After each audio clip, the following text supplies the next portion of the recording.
कि अगर हम इतना ज़्यादा लगा रहे हैं पैसा, उनके नज़र में, कुछ लोगों के नज़र में आज भी हम देखते हैं कभी यही है कि यार डिजिटल बोर्ड की तरफ जाने से बेहतर है कभी व्हाइट बोर्ड पर ही जाया जाए। इच्छा तो है लेकिन जा नहीं पा रहे। ऐसे टीचर्स के लिए आप क्या मैसेज देना चाहेंगे जिससे कि उनकी ये विल पावर जो हो मजबूत। और शिक्षक को कुछ सिखाना नहीं पड़ता, वो स्वयं में मार्गदर्शक होते हैं।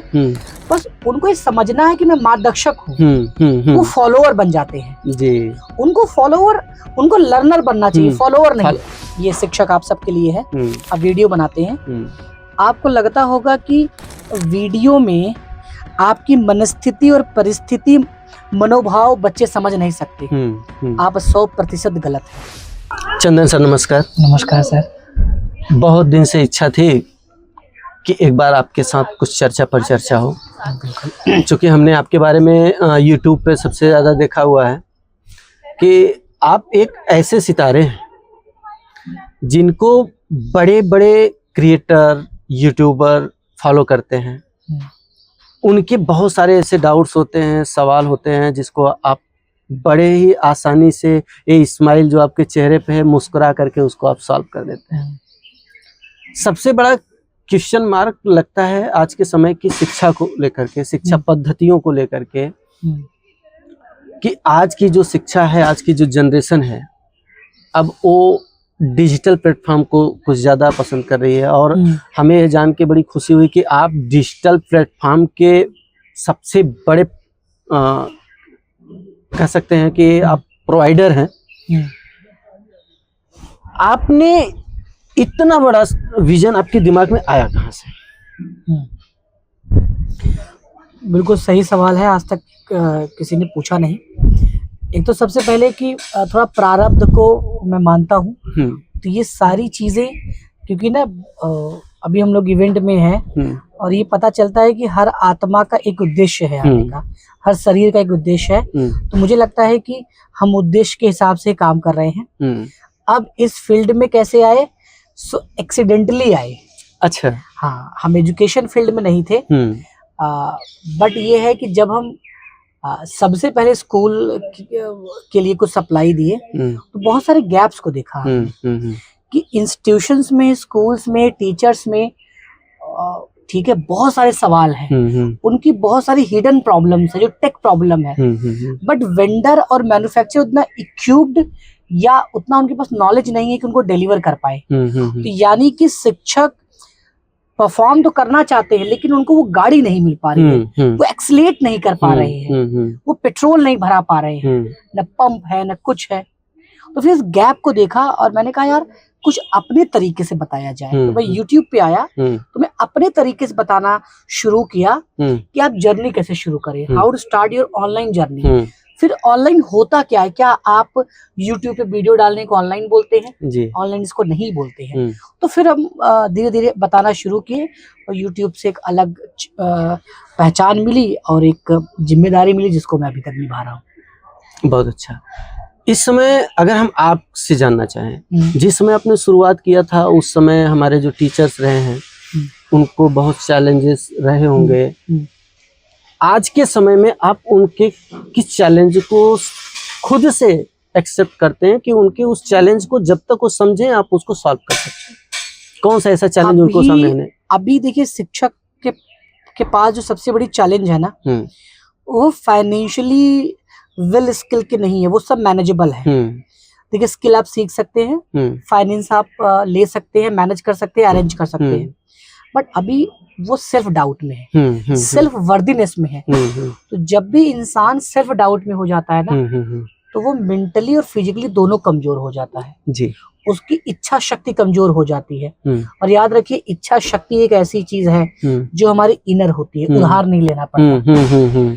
तो मैं अब ऐसी वीडियोस या ऐसा कुछ क्रिएट करना चाहता हूँ जिससे वो अपने इच्छा शक्ति को पहचाने जी, अपने विल को जागृत करे।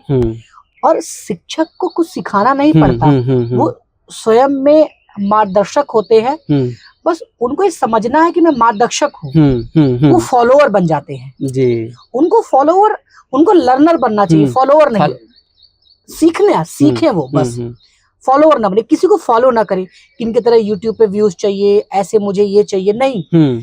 आप हर एक शिक्षक का ओन स्टाइल है। देखिए एनसीईआरटी का मैथ्स आप 100 टीचर से पढ़िए, आप देखेंगे 100 तरीके आपको मिले, यानी 100 अलग तरीके हैं ना, तो कोई किसी से ठीक है सेम कैसे हुआ, सब भिन्न है। तो मैं शिक्षक को यही बोलता हूँ कि आप अलग हैं, आप अद्भुत हैं, लेकिन भरोसा खुद पे करना पड़ेगा। मेन तो पावर यही है, यही खुद पे भरोसा करना पड़ेगा।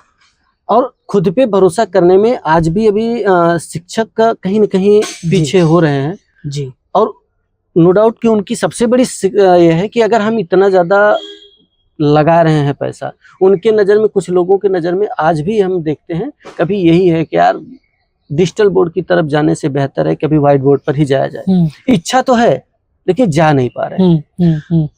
ऐसे टीचर्स के लिए आप क्या मैसेज देना चाहेंगे जिससे कि उनकी ये विल पावर जो हो मजबूत हो? देखिए मेरा अपना व्यापार है डिजिटल बोर्ड स्टूडियो का, तो मैं एक बिल्कुल ले मैन की तरह, एक सलाहकार, एक वेल विशर की तरह जवाब दूंगा। कोई ट्रेडर सेलर के तरीके से नहीं दूंगा। डिजिटल बोर्ड परचेज करना एक अवस्था है, पहले तो चेक करें क्या उस अवस्था तक आप आ चुके हैं। ऐसा तो नहीं है आप किसी को देख के इन्फ्लुएंस्ड हैं। अगर आप इन्फ्लुएंस्ड हैं तो याद रखिए अगर वो गिरेगा तो आप भी गिरोगे, और वो उठेगा तो आप नहीं उठोगे, क्योंकि आप उसकी स्ट्रेटजी नहीं जानते। सही बात। गिरोगे तो सेम, क्योंकि गिरने का कोई स्ट्रेटजी नहीं होता, एक गलती गिर गए। तो अगर आप इन्फ्लुएंस्ड हैं पहले चेक करिए क्या इन्फ्लुएंस्ड होके ऐसी कोई स्किल है जिसको आप सिखा सकते हैं, तब तो आप आइए। तो कुछ भी परचेज करने के पहले, क्योंकि हार्ड मनी है, पैसा इज वेरी इंपॉर्टेंट आज के टाइम में, कि आप एक लाइन ड्रॉ करिए और ये बोलिए कि ये डिजिटल बोर्ड मुझे क्यों लेना है। नीचे लिखिए डिजिटल बोर्ड क्यों नहीं लेना चाहिए, क्यों व्हाइट बोर्ड पढ़ाना चाहिए। देखिए हमेशा ना चीजें ट्रांसफॉर्म होती बदलती हैं। आपको ये पता होगा कि सीडी से डीवीडी कब आ गया, डीवीडी से मेमोरी कब आ गया, और मेमोरी से फोन कब आ गया, पता नहीं चला। तो ये जिस टेक्नोलॉजी में है, हम एआई की बात करते हैं, तो ये चेंज हो रहा है। अच्छा हम इंसान भी चेंज हुए हैं। जो चोंगा फोन कीपैड चलाते थे वो स्मार्टफोन को सीखना पड़ा, भले से उनको जरूरत हो या ना हो, लेकिन वो नेसेसिटी बन गई, तो सीखना पड़ा। तो अगर आपको ये लगता है कि नेसेसिटी बनने वाली है, तब तो इन्वेस्टमेंट पहले कर दो, क्योंकि अब उसमें आपके पास ऑप्शन नहीं है। नेसेसिटी कैसे चेक करें? आपके पास अगर 100 बच्चे हैं तो कितने बच्चे खुद आपसे बोलते हैं सर डिजिटल बोर्ड लगवा लीजिए।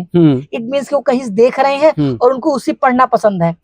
और आप अगर नहीं लेंगे तो आपकी हानि होगी, आपके बच्चे कहीं और जा सकते हैं, या उनको लगेगा कि मेरी टीचर उतनी टिकी नहीं इसलिए नहीं ले रहे हैं। और तो अगर समय की डिमांड है तब तो आपको सोचना नहीं, लेना है, और जब ले लिया तो माझी बन जाओ आप। जब तक तोड़ेंगे नहीं तब तक छोड़ेंगे नहीं। पूरा जान लगा दो आप, सीखो, 2-4 कोचेस का कोर्स खरीदो कि यूट्यूब पे, फेसबुक पे, इंस्टाग्राम पे कैसे वीडियो बनाते हैं, कोर्स सेलिंग कैसे करते हैं, कुछ फाउंडर का पॉडकास्ट सुनो, कुछ लोगों से जाके मिलो, इन्वेस्ट करो। बैठे बैठे ज्ञान नहीं मिलेगा, चल के जाओ, बैठो, लिखो, पढ़ो और जान लगा दो। हर इंसान सब कुछ कर सकता है जो वो सोच रहा है। सही बात। एक क्वेश्चन और है कि हमने आपके हर स्टेट में अमूमन करीब 10 से 12 ब्रांचेज आपने खोल रखे हैं। इनके जो काम करने के तरीके हैं आपके द्वारा, जो इनको सजेस्ट दिया जाता है आपकी टीम को, क्या वह जो सजेशन होता है वह टीचर्स के लिए है, टीचर्स की हेल्प के लिए है? इससे टीचर्स कितना संतुष्ट होता है, क्या इसका भी आप कभी उसको एनालिसिस करते हैं? देखिए सबसे पहले अगर हम एक कंपनी है, सेलर है, तो हर चीज में हम मार्केटिंग कर रहे हैं, ये समझो। हम हर तरीके से आपको बेचने की कोशिश कर रहे हैं, आपके साइकोलॉजी को मीट कर रहे हैं। यानी आप हमें इतना समझो हम बेचने वाले हैं आपको, इससे ज्यादा हमें समझोगे तो आप कंफ्यूज हो जाओगे। अब अगर मैं बेचने वाला हूँ तो मेरे पास 2 रास्ते हैं। मान लो आपको हमें कुछ बेचना है, या तो हम आपको एक बार मूर्ख बना दें और कुछ भी यूं ही बिना नीड के आपको बेच दें और बोल दें मैं जीत गया, आपने ले लिया और आपके हिसाब से वो नहीं है, आप दुखी होंगे।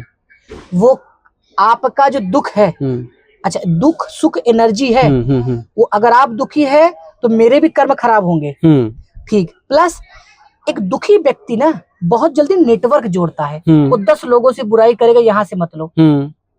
तो हम लोग इसमें बिलीव नहीं करेंगे, चालाक है।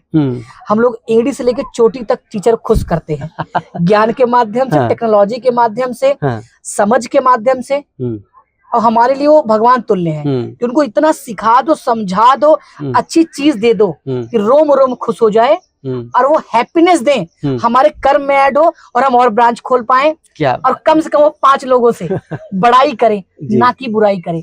सो we believe in right marketing strategy, यानी कि आप हर व्यक्ति को अपना एडवोकेट बना दीजिए जो आपके लिए लड़ाई करे, और इसके लिए कुछ नहीं करना होता है, बस आप सहज सरल और ट्रांसपेरेंसी के साथ अपनी चीजों को समझाना शुरू कर दीजिए, बस। इसके लिए कोई चालाकी नहीं चाहिए। बहुत बहुत धन्यवाद आपको कि आप अपना एक कीमती समय दिए। आपकी एक चीज जानते हैं बहुत प्यारी लगती है, और हमें लगता है यही आपका सबसे बड़ा स्ट्रेंथ है, आपके चेहरे की स्माइल। ये अट्रैक्ट कुछ ज्यादा कर लेती है लोगों को। तो ऐसे ही आप मुस्कुराते रहें, ऐसे ही लोगों के दर्द पे मलहम लगाते रहें। कल इसी वीडियो इवेंट में इसी बात हुई कि यूट्यूबर पे जो इवेंट हो रहा था, ये शिक्षक आप सबके लिए है, आप वीडियो बनाते हैं, आपको लगता होगा कि वीडियो में आपकी मनस्थिति और परिस्थिति, मनोभाव बच्चे समझ नहीं सकते। आप 100% गलत है। वीडियो इतना सत्य होता है, इवन अगर आप दुखी मन से बना रहे हैं तो 1 मिनट में आपका बच्चा समझ जाएगा कि गुरुजी दुखी है। खुशी मन से बना रहे हैं, इवन आप गाइड पढ़ के पढ़ा रहे हैं तो वो भी समझ जाएंगे, बिना गाइड के पढ़ा रहे वो भी समझ जाएंगे, क्योंकि ये वीडियो नहीं देख रहे हैं आप, ये एनर्जी है, फ्रिक्वेंसी है। आप जब एक्टर एक्ट्रेस को देखते हैं, कोई आपका बड़ा प्यारा हो जाता है, किसी की स्माइल प्यारी लगती है, किसी का गाना प्यारा लगता है, वो वीडियो में तो है, कहाँ फिजिकल है। प्यार क्यों हो गया आपको? एनर्जी से प्यार होता है। तो इसीलिए जब आप ऑनलाइन पढ़ाएं तो आप समझिए ऑफलाइन पढ़ा रहे हैं और बच्चे बैठे हैं, उसी शुद्धता से, उसी प्योरिटी से, उसी क्वालिटी से पढ़ाइए। डोंट फोकस ऑन क्वांटिटी कि 10 वीडियो रिकॉर्ड कर लेंगे हफ्ते में, व्यूज आएंगे, नहीं आते हैं। यूट्यूब का एल्गोरिथम चेंज हो गया। They believe in quality. Research करिए, स्ट्रेटजी बनाइए, स्क्रिप्टिंग करिए, प्लानिंग प्लॉटिंग करिए, रिसर्च करिए। जब तक मेहनत नहीं करेंगे ना, सफलता नहीं मिलेगी, और मिल भी गई आप उसकी इज्जत नहीं कर पाओगे। तो पहले तो स्ट्रगल करो, चीज़ों करो, और वीडियो अच्छी लगी तो आप कमेंट में सब्सक्राइब करिए। नमस्कार।